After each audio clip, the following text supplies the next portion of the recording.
Buddha. Yani Museveni alitoa na hii nyumba yake from the land of Baganda to Siaya County. Morio. Wewe imagine ama Morio alitoka saa ngapi huko Uganda?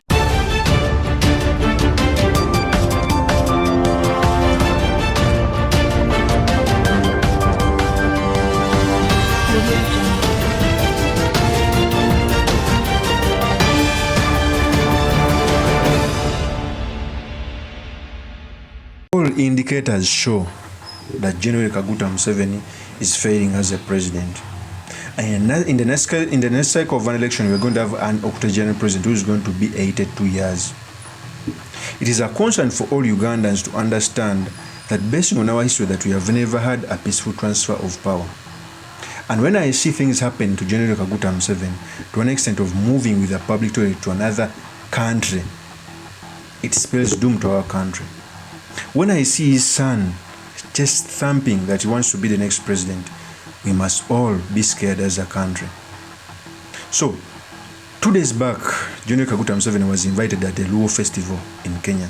He went with his private toilet to another country.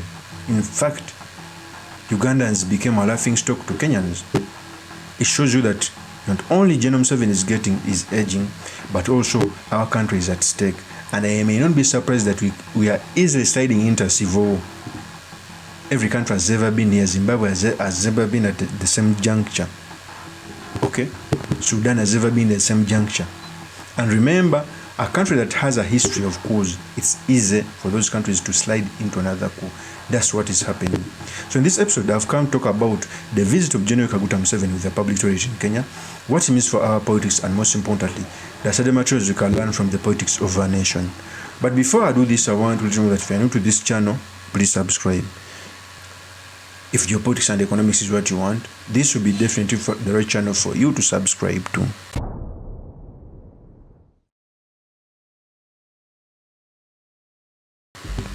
So first of all, we started seeing General Kaguta Museveni with a private toilet across the country. At first, it looked normal for a president to walk with a private toilet, although it is not also tenable to bigger democracies, especially when you're in a motherland. How often do you see presidents of Kenya, Tanzania moving with a private toilet in the country? But moving with a private toilet in Uganda would have been okay, because it's a VIP #1. But exporting the same to other countries, it spells doom. It shows you how Museveni is failing at old age. It's the reason as to why he gave his son to command the army, so that he can test whether he can become president. So we have a president who is failing, by the way. Just look at your grandmother who's 82 years. How he reasons, how he walks, how fit is he, and compare it to our president we have. And remember, leading a country is a very big task. Before I proceed, I want to play a tape when the toilet of General Kaguta Museveni was in Kenya, and Kenya made Uganda laughing stock. Here's the tape. Buddha. Yani Museveni alitoa na hii nyumba yake from the land of Baganda to Siaya County. Morio. Wewe imagine ama Morio alitoka saa ngapi huko Uganda? Ndio afike Kenya on time. So imagine alafu gari pigwa pancha nyingine nguri sana na hizi mataya zake. Hapo ndio Museveni atakuwa ameumia yake yote. Juu ndio beddings, ndio washrooms.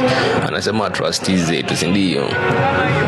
Anataka tu bulletproof toilet. Morio, hii ni nguri sana. So the person speaking that video is coming out to say that General Museveni is moving with a bulletproof toilet.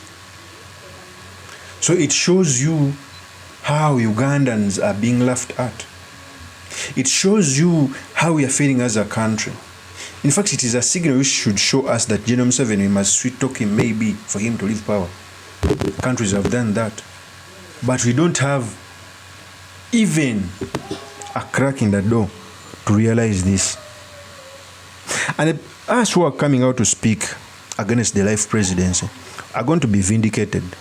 All of us are going to suffer when this country turns to the dogs.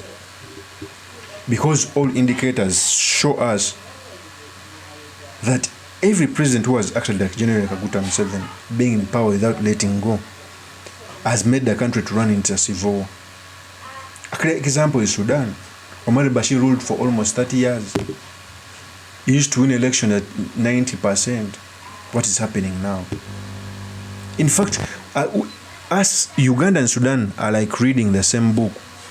Sudan also opened up a rapid force, an outfit which was outside the army. In Uganda, an MP brought up an act to create an SFC, an outfit outside the UPDF. Okay? So Uganda and Sudan are reading the same book. Okay? And it even scares me to say this. If this goes on very well, we are going to slide into a civil war. It is inevitable. Okay? It is very inevitable. In fact, let me also play a tape when trucks of General Kaguta Museveni were moving from Kenya. Just look at that expense. Let me also play with this tape. Here's the tape. I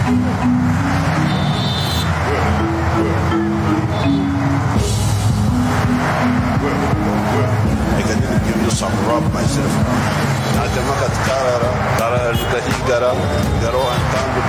Okay. So a president comes with almost 100 cars from Kenya to Uganda by road. The expense, the what, the opulence, a bulletproof toilet. So as a country, we are at the crossroad and we are failing. Those who are in government are cheering on the old man to go on because maybe they are getting something. They are not being genuine to us as the young people. We are in our late 20s. We are approaching 30s. Some are approaching 40s. Okay? But the leadership is going to bequeath a failed state where we should have to run for our lives, where we should rebuild the country again. How will this end? General Museveni is the 9th president, and we've never had a peaceful transfer of power. We've always fought one president pitching another one. At least after having 40 years, the best president would have been having a peaceful transfer of power. You cannot have a dictatorship for 40 years and we slide into a civil war. Let's pray to God. And this is going to be inevitable. Look at a person who General Museveni wants to bequeath this country to. When he tweets nonsense. He tweets war. He sounds war drums. He just stamps. He calls opposition figures enemies of the country. You just imagine if it is at the helm of the country. General Museveni is bad. But even what is propagating to succeed him is the worst thing. Of course, that's my opinion. Drop me your comments by commenting about this. Thank you very much for listening in. If this is your first time on this YouTube channel, I implore you to subscribe, like, and comment so that I can be motivated to do more of such videos. I'll see you another one. Peace.